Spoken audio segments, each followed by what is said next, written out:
CEO Money is sponsored by WF News 1 Incorporated. Views and opinions heard on CEO Money are not necessarily the opinion of this station or its management. Material on this program is intended for general information only and should not be taken as specific investment, tax, or legal advice.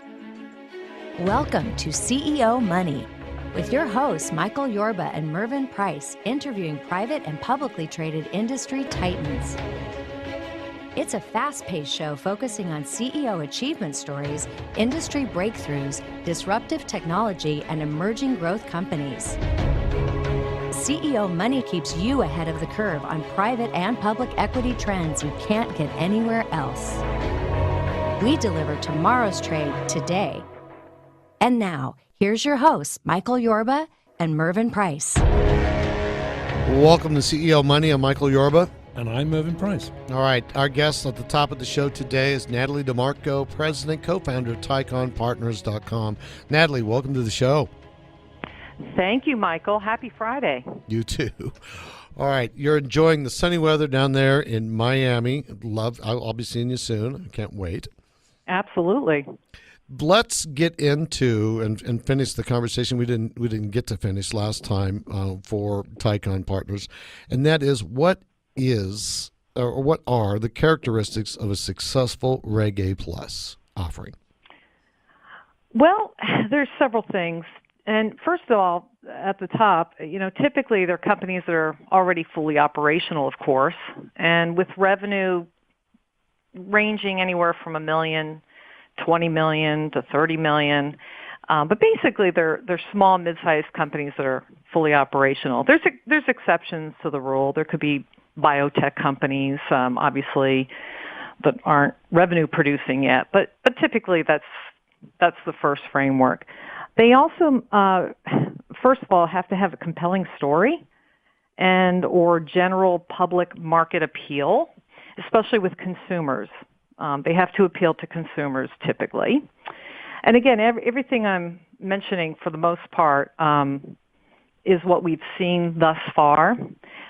Great management, of course, and absolutely have to have good people, and they have to have an established following.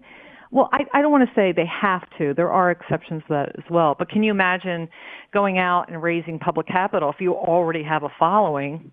You've already got a nice leg up on the Reg A plus.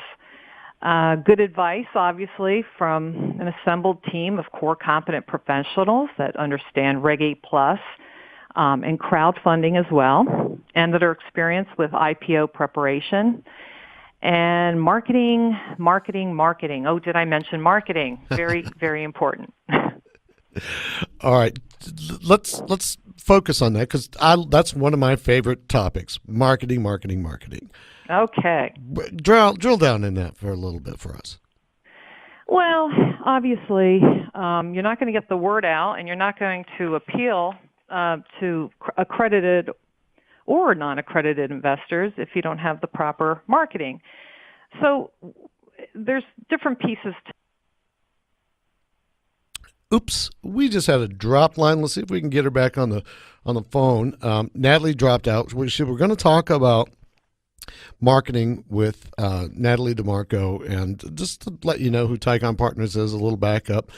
They're a company that helps people do DPOs, a direct DIO, direct public offering. DPO. I got all tongue-tied DPO, on that. Michael. Yeah, DPO, direct public offering versus an initial public offering. It opens up a whole myriad of new avenues for people to be able to invest in the company. You don't necessarily have to be an accredited investor to start in with these people. You can actually be a non-accredited investor. The key is that you can't invest more than 10% of your net worth. All right, good. We've got Natalie. You're back? Yeah, I'm back. I don't know what happened there. Sorry about that. That's okay. I know you wouldn't be gone for long. All right.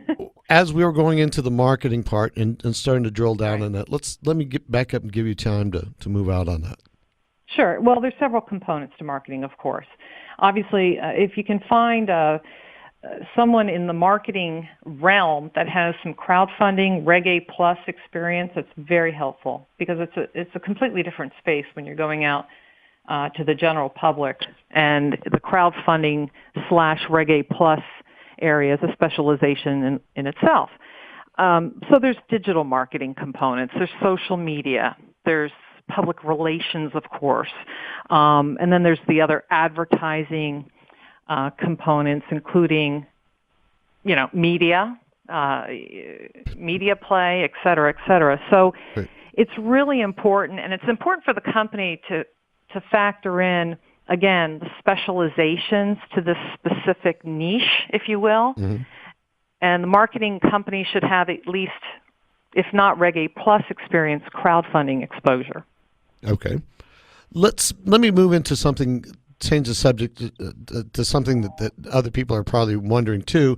Dilution. Less dilution with a Reg A plus versus VC private equity or private placement. Can you make the distinction there?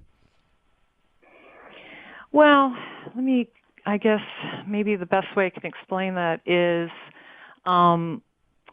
if you look at what we do with our clients is give them and provide them, assist them to a pathway to the NYSE American exchange. So, and what they look for, and I think this kind of blends into that, there's several qualifiers that the NYSE American looks for. Pre-tax income in one category, $750,000, with a market value of public float $3 million, with stockholders' equity at $4 million, and obviously everything at the NYSE American pretty much starts at $3 a share. Okay, and in that option one, they have to fall into one of the following as far as public shareholders. Either they have 800 public shareholders with a 500,000 public float, or 400 public shareholders with $1 million float. And then there's another category. If they have market value of public float at $15 million and a $4 million stockholders' equity, and, they've been operating for 2 years. So when you're looking at what we do specifically with the NYSE American, you also have to factor in, well, how do I, qualify for the NYSE American Exchange? And that's what we're looking for as well. All right. Mervin's got a question for you. Natalie, Sure. Last week you alluded to I didn't know you were there. Oh, yes, I'm here. I poke him with a stick once in a while. He wakes up. Sorry about that. No, you alluded to the use of public stock as almost a currency and the advantages of having it capital to do a number of things. I'm not hearing Mervin. Can you hear me now? Oh, well, can you hear me? I hear you fine. Okay. Anthony, let's see if we can light Merv's microphone up. Okay. It All is. right. It Try says it again, Mervin. It says it's lit. Are you there? Oh, there. I hear you now. Hi. Okay. Hi, it's me. I'm here again. He was leaning on the cough button. No, it wasn't. Just kidding. Go ahead. Last week, you alluded to the use of public stock as capital or even a currency to acquire things, do things that you can't do if you go through private equity or private placement. Oh, please yes, tell me right. more about those advantages, because that to me is tantamount. Right. With, obviously, if you go through more of the traditional ways of raising capital, through a VC or venture capitalist, of course, private equity, private placement, there's no public stock to use as capital. But with Regulation A+, you can use your public stock as capital. As also with Reg A+, you can use public stock to do acquisitions. And on the other side, again, the more traditional way, there's no public stock to do the acquisitions. So there's a lot of benefits. Are there any benefits for the employees? I mean, for example, employee retention can often be a problem, and motivation. How would you use that stock to create something for the employees? Well, you can create an employee stock option plan. Okay, I understand that. Yeah, definitely. That's great. So, Michael? Yeah, sure. I've got more too. And Natalie, if we're missing something, you want to bring it out, go ahead. But one of the other things I've got is short time frame for liquidity versus what's going on in the other traditional ways of capital formation. Can you address that? Well, obviously, if you have short time frame for liquidity, which is a Reg A plus benefit, on the other side of the table with private equity, private placement or VC options, is possibly a very long time frame involved for liquidity. So it's a much shorter time frame. We call it.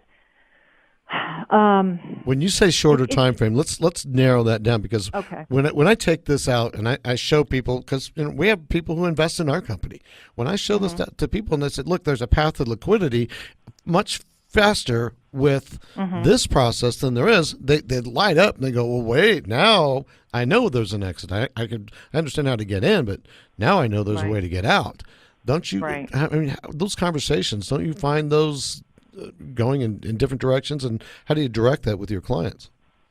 Well, you're right. I mean, people do light up. There's a lot of easier, less arduous, less restrictive options with Reg A Plus, and that's the whole, that's the whole purpose of it. And very rarely do we see a situation like this, and this is like the perfect solution for small, medium-sized companies, because the regulations have been lifted. It is a lighter version. It's not as restrictive.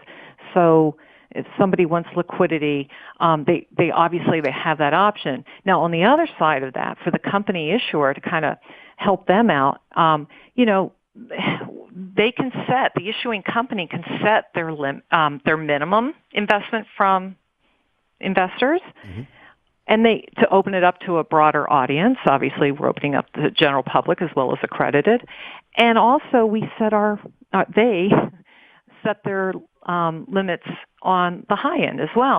So, if a big institutional investor came in with a huge amount of money because they really love this stock and this company, well, the downside to that, if you don't max out at a certain level, it can become a more manipulative process, right? So we're looking out for the client on both sides there. We want to do the right thing for the investor and give good advice to the company, but we also have to protect them too, because we don't want to see them in a high volatility situation. Natalie, and that's also why we recommend the NYSE American. I agree with you. We're going to have a lot more to talk about as we go forward, but we're at the end of our segment right now. But I want to thank you for being on the show, and I'm looking forward to seeing you and Glenn Friday next week. Absolutely. Thank you so much. My pleasure. Natalie deMarco, President. Good afternoon. You too. President and co-founder, Tycon Partners, tyconpartners.com. Coming up next, Seth Schwartz, owner and managing director, Capital West Advisors. You've been listening to CEO Money with Michael Yorba and Mervyn Price. All right, we'll be right back.